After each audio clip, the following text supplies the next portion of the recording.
Shadowing, continuing from yesterday, problematic periods cost Australian women billions of dollars each year. New research has found nearly 4 in 5 women have experienced problematic periods in the last 5 years, and almost half of those has missed a of a work or study. The data come from the latest June Health National Women Health Survey of more than 200 women aged between 18 and 44. Chief Executive of June Health for Women Health, Sarah, White joining us now from Melbourne. Sarah, thank you so much for your time. 4 in 5 in an extraordinary number of women. Take us through what makes a period problematic. So problematic periods can be a period that is very heavy, or it can be painful, or it can be irregular, or it can be a combination of all three those of things. So we have a risk of leaks, we have the risk of embarrassment, we have that pain, obviously. We can have the needs for someone to be going to bathroom frequently to change the sanitary product. Do you think there is an element here women pain being dismissed in the medical space in the workplace? Well, our results actually show that fewer than half of these women who experience bother periods or primitive periods actually want to see their doctors. So we're starting from point of having not enough education. So young women have starts period or girls even start have periods that is really heavy or painful. They don't know this is not normal. So I think actually I'll start with the education first and then start to look at the care they're receiving. And how do we get the education that masses out to young women and girls? We have to start with programming in school. The average age of the starting period in Australia is around about 12 years age to actually have to start in school having a very good, clear and simple explanation of what's normal and what's not. Not just have medicine, but we have to have a much more open discussion in Australia, in the workplace and in home, in family, amongst friends, amongst family about periods. Is this a little bit taboo talk about period? And we know from the research that is having a huge impact on young women aged 18 to 44.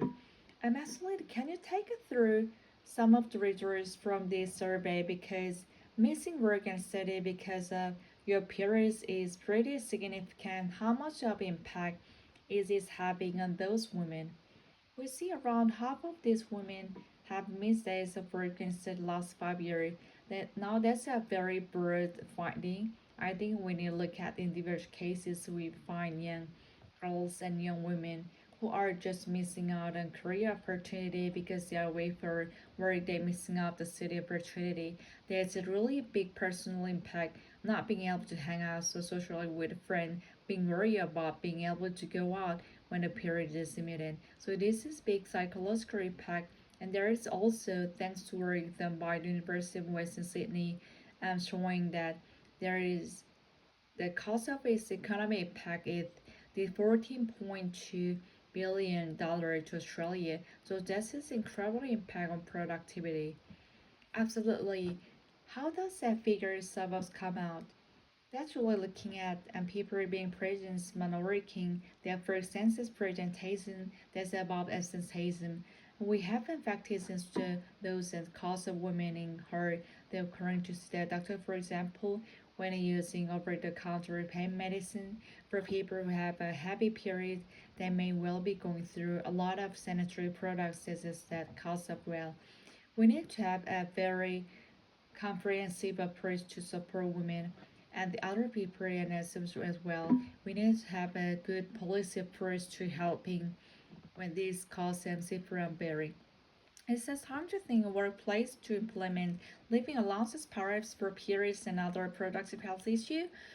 We are not really big fans of a period living which believe we productively live because our challenge is no matter how many leave days we put in place, it may not be enough. We also know that are some women who are not eligible for leave, so if it's separate, by casual implements or precarious work, we know that there are some people who really will not to ask for periods reproductive leave, for example, gender diverse people, not binary people. So it's not about taking the person out of the workplace. We actually have to make the workplace safe and if a for people are going to have these experiences. So we could be things like flexibility, starting work a little bit later. Some places don't actually have sensory bins, so making sure we have sensory bin uniforms that work for perhaps you people being cardiac dark uniform and lift or time off from the production line of crash limit go on and use the toilet. There are some very simple things we can put in place before we actually start taking women out of the workplace. We want to fix the place first. Otherwise, thank you so much for your time. One more.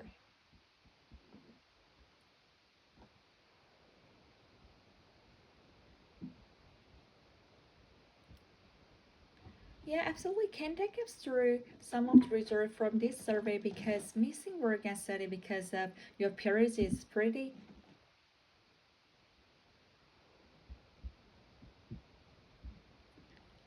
because missing work and study because of your period is pretty significant. How much on an impact is this having on those women? We see around about half of these women have missed days of work or study in the last 5 years. Now that's a very broad finding.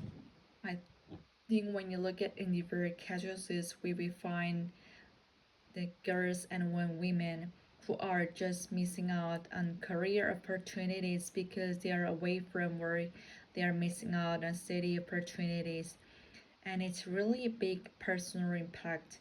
Not being able to hang out or socialize with friends, being worried about being able to go out when the period is imminent.